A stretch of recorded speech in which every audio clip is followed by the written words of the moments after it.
This week, the nuclear agreement made with Iran dominated the news.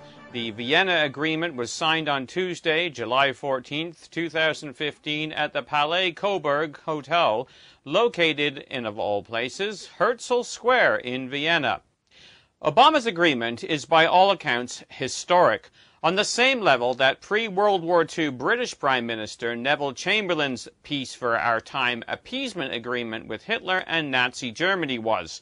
If we cast our minds back in history to September 29, 1938, British Prime Minister Neville Chamberlain, French Prime Minister Édouard Daladier, Italian dictator Benito Mussolini, and the German Fuhrer Adolf Hitler all signed the agreement together. The agreement capitulated to Germans' demands, sacrificing the Sudetenland, the region of Czechoslovakia, to Germany. The 1938 Munich Agreement was hailed as a great success, with Chamberlain returning to Britain to a hero's welcome, having achieved peace. After stepping off the plane from Germany on September 30, 1938, he proudly addressed the crowds. The settlement of the Czechoslovakian problem, which has now been achieved, is, in my view, only the prelude to a larger settlement in which all Europe may find peace. This morning I had another talk with the German Chancellor, Herr Hitler, and here is the paper which bears his name upon it as well as mine. We regard the agreement signed last night and the Anglo-German Naval Agreement as symbolic of the desire of our two peoples never to go to war with one another again. As you can hear, the crowds were jubilant. Well, later the same day, Chamberlain stood on the steps of number 10 Downing Street and proclaimed, "My good friends, for the second time in our history, a British Prime Minister has returned from Germany bringing peace with honor. I believe it is peace for our time. We thank you from the bottom of our hearts. Go home and get a nice, quiet sleep." End quote. Well, while Britain slept, the German war machine was started. And less than 1 year later, Germany had Czechoslovakia and Austria in its grip and had pushed into Poland. Chamberlain's appeasement policy had failed, and he went on the airwaves once again. I am speaking to you from the Cabinet Room at 10 Downing Street. This morning, the British ambassador in Berlin handed the German government a final note stating that unless we heard from them by 11 o'clock, that they were prepared at once to withdraw their troops from Poland, a state of war would exist between us. I have to tell you now that no such undertaking has been received, and that consequently this country is at war with Germany. Well, that was 76 years ago. Today, it is not the British who have led the charge, although they were involved. It was the United States. And following the completion of the agreement Tuesday, President Obama made a statement at the White House where he proudly stated his achievements. Today, after 2 years of negotiations, the United States, together with our international partners, has achieved something that decades of animosity has not: a comprehensive long-term deal with Iran that will prevent it from obtaining a nuclear weapon. This deal demonstrates that American diplomacy can bring about real and meaningful change, change that makes our country and the world safer and more secure. Well, similar to Chamberlain, who cited former British Prime Minister Benjamin Disraeli, who on his return from a congress in Berlin in 1879 stated, "I have returned from Germany with peace for our time," Obama decided to use the same tactic and cite former American President Kennedy's success. This deal is also in line with a tradition of American leadership. It's now more than 50 years since President Kennedy stood before the American people and said, Let us never negotiate out of fear, but let us never fear to negotiate. He was speaking then about the need for discussions between the United States and the Soviet Union, which led to efforts to restrict the spread of nuclear weapons. In those days, the risk was a catastrophic nuclear war between two superpowers. In our time, the risk is that nuclear weapons will spread to more and more countries, particularly in the Middle East, the most volatile region in our world. Today, because America negotiated from a position of strength and principle, we have stopped the spread of nuclear weapons in this region. Because of this deal, the international community will be able to verify that the Islamic Republic of Iran will not develop a nuclear weapon. It is ironic that Chamberlain conceded his disappointment and ill-placed trust when he made Britain's declaration of war on Germany. Listen to what he said. You can imagine what a bitter blow it is to me that all my long struggle to win peace has failed. Yet I cannot believe that there is anything more or anything different that I could have done and that would have been more successful. Up to the very last, it would have been quite possible to have arranged a peaceful and honourable settlement between Germany and Poland. But Hitler would not have it. Chamberlain wanted a peaceful and honourable settlement, but Hitler would not have it. Obama ended his speech with the words, Today's announcement marks one more chapter in this pursuit of a safer and more helpful, more hopeful world. Thank you. God bless you. And God bless the United States of America. Well, anybody who reads their Bible or even studies history knows that this is the most naive view on a par with Chamberlain's. The Bible clearly states the policy of the little horn and its associates in the time of the end. We read in Daniel chapter 8, verse 25, Through his policy he shall cause craft to prosper in his hand, and he shall magnify himself in his heart, and by peace shall destroy many. But he shall stand up against the prince of princes, but he shall be broken without hand. Thessalonians echoes the tactic to be employed at the time of the end. We read in 1 Thessalonians 5, verses 2 to 3, For yourselves know perfectly that the day of the Lord so cometh as a thief in the night. For when they shall say peace and safety, then sudden destruction cometh upon them as travail upon a woman with child, and they shall not escape. Well, what are we to make of the proud pronouncements of presidents and prime ministers? Italian journalist Giulio Miotti, in an article entitled The World Has Just Abandoned Israel and the Jews, had the following to say this week. We don't know if Iran will actually manufacture the Islamic nuclear bomb. We don't know if Israel will use its military power to stop it. But we certainly know that the world has just abandoned the state of Israel and the Jewish people. The U.S. abandoned it. The U.S., which didn't rescue the Jews during the Holocaust and didn't help the Jews defend themselves during the 1948 War of Survival and Independence when they were attacked by 5 Arab armies. Barack Obama showed his real face by preferring Islam to Israel and Western civilization. The UK abandoned it. The UK, which used the White Paper during the Second World War to prevent the Jews from reaching Tel Aviv and saving themselves in the gas chambers. The European Union abandoned it, the same Europe on whose soil Hitler planned the extermination of 1/3 of the world's Jewry. The Western conscience abandoned it.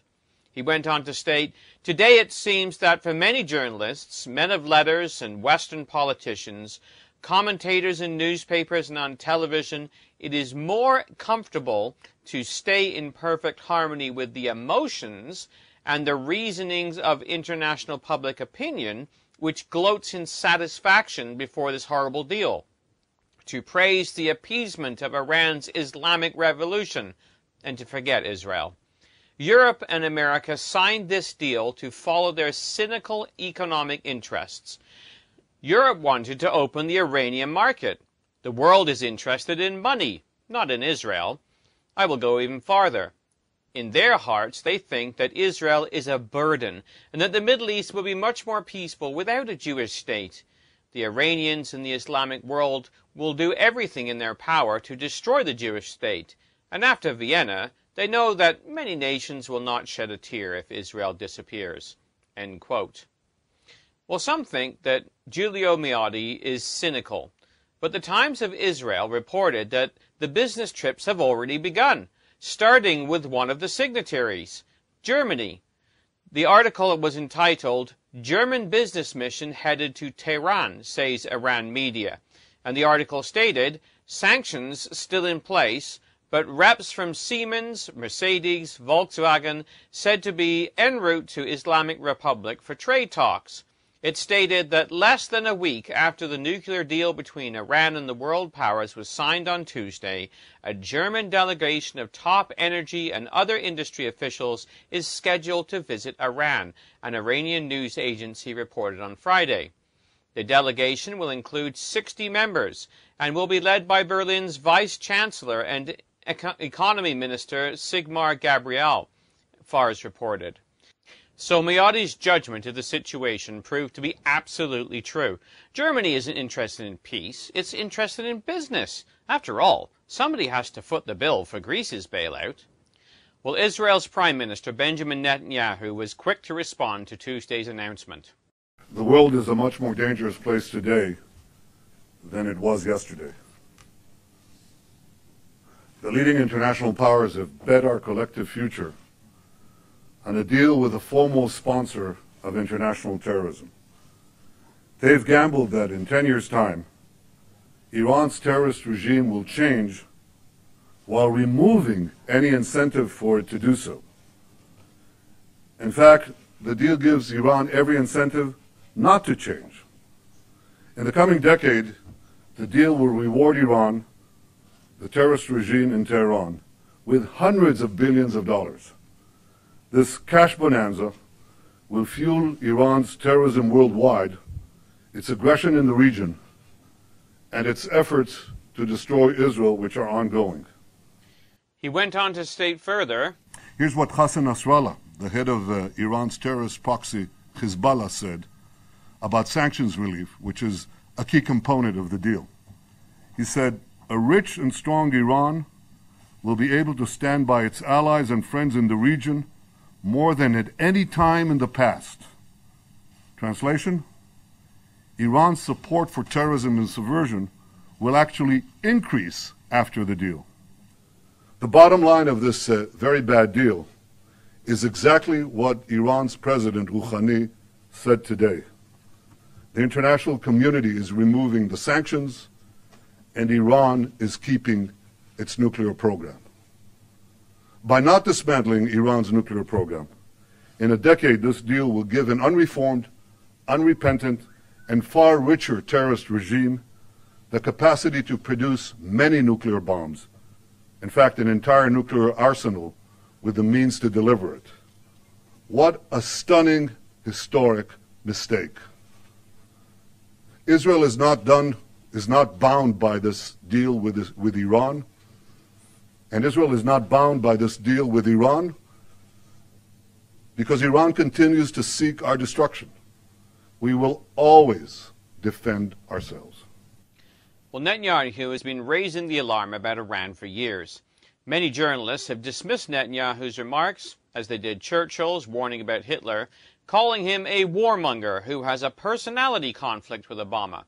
However, he isn't the only Israeli leader to be raising the alarm bell. Newsweek reported this week, Yitzhak Herzog, the leader of Israel's left-wing opposition, stated the nuclear agreement will unleash a lion from the cage. It will have a direct influence over the balance of power in our region. It's going to affect our borders, and it will affect the safety of my children, end quote. Well, the result of removing sanctions against Iran was discussed by NPR's Jackie Notham in an article this week entitled, "Lifting Sanctions Will Release $100 Billion to Iran. What then?" ? She answers the question in the article, stating, $100 billion, That's roughly how much the U.S. Treasury Department says Iran stands to recover once sanctions are lifted under the nuclear deal. The money comes from Iranian oil sales and has been piling up in some international banks over the past few years. But there are questions about what Iran will do with this windfall. But with the nuclear deal, Iran will be able to access the $100 billion after the International Atomic Energy Agency verifies that it has implemented nuclear-related measures under the agreement. Dubowitz, the executive director of the Foundation for Defense of Democracies, says there's concern about what Iran will do with the money once it gets it. We have no ability to constrain Iran if they want to spend $100 billion on funding Hezbollah or other terrorist organizations, he warns. But when you're getting $100 billion plus cash windfall, even if you're spending 5 to 10% of that only on the regional activities and your support for terrorism, that's an extra 5 to 10 billion plus dollars. During the press conference on Wednesday, President Obama conceded that some of the money could be used to stir up trouble in the Middle East. End quote. So it appears Netanyahu isn't as unbalanced as some would like to depict him. The other concerning factor is the push to turn this agreement into a UN resolution by the United States. Under the headline, U.S. set to adopt Iran nuke deal Monday in Obama blitzkrieg, Israel's Eretz Sheva reported the following.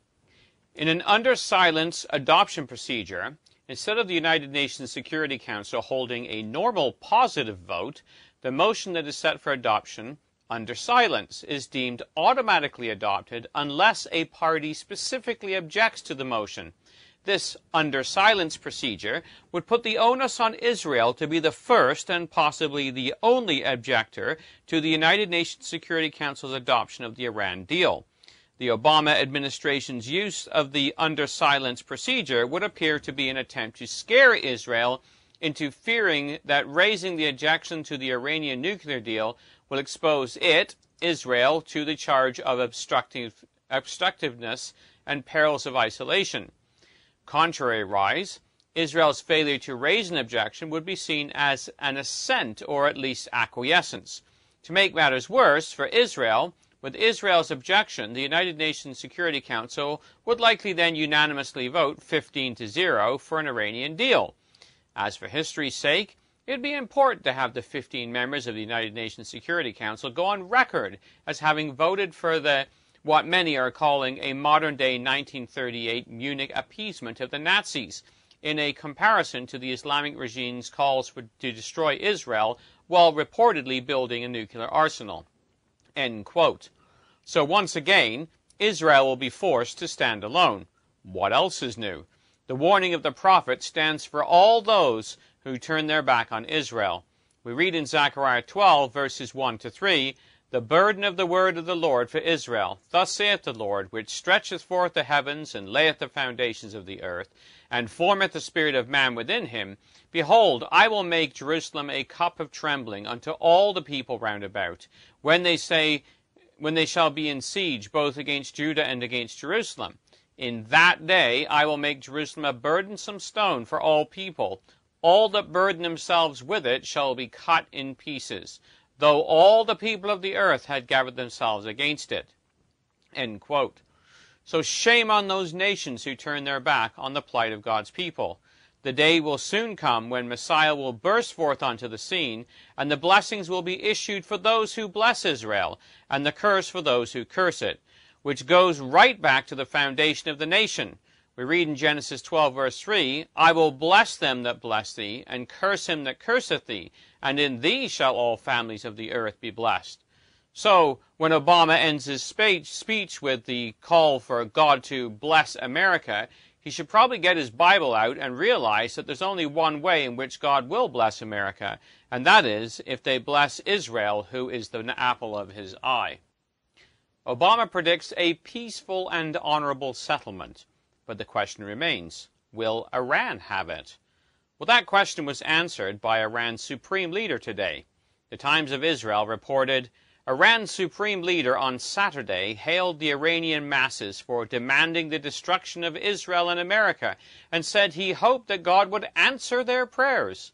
In a viciously anti-US speech delivered in Tehran 4 days after Iran and the world powers signed an accord designed to thwart Iran's nuclear program, Ayatollah Ali Khamenei praised the slogans of the people of Iran, which indicated what direction they're headed for, according to the English translation of his speech by Iran's press TV. At the Al-Quds Day rally last week, Khamenei noted appreciatively, "You heard, 'Death to Israel, death to the US.' You could hear it." The whole nation was shaken by these slogans. It wasn't only confined to Tehran, the whole of the nation you could hear that was covered by this great movement. So we ask Almighty God to accept these prayers by the people of Iran. Khamenei also vowed in the speech, which was broadcast live on state television, that the nuclear agreement with the major powers wouldn't change Iran's policy against the arrogant American government, nor would it change the Islamic Republic's support or policy of supporting its friends in the region. The Islamic Republic of Iran will not give up support for its friends in the region, the oppressed peoples of Palestine, Yemen, the Syrian and Iraqi governments, the oppressed peoples of Bahrain, and sincere resistance fighters in Lebanon and Palestine. Our policy will not change with regard to the arrogant U.S. government, said Khamenei. His remarks were greeted intermittently by chants of "Death to America" and "Death to Israel" at the ceremony held in Tehran to mark the end of the Muslim fasting month of Ramadan. End quote. So perhaps it isn't time to go home and get a nice quiet sleep just yet. At least not in the Middle East. The world is destined for war. Iran, one of the partners in the Gogian Confederacy, wants to bring it into the Middle East. Foolish world leaders are quite willing to feed Israel's security to the Iranian crocodile, hoping to appease it.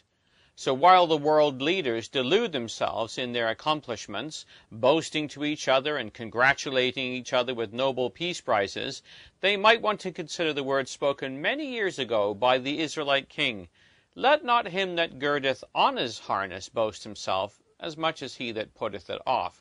1 Kings 20, verse 11. All this boasting about peace really amounts to nothing when it hasn't been accomplished yet. Real peace will only come when Messiah is in the earth and thwarts the Russian, European, Iranian axis and establish his kingdom in Jerusalem. Let us prepare ourselves for that day and whatever may lead up to it. For the Bible in the News, this has been Jonathan Bowen joining you.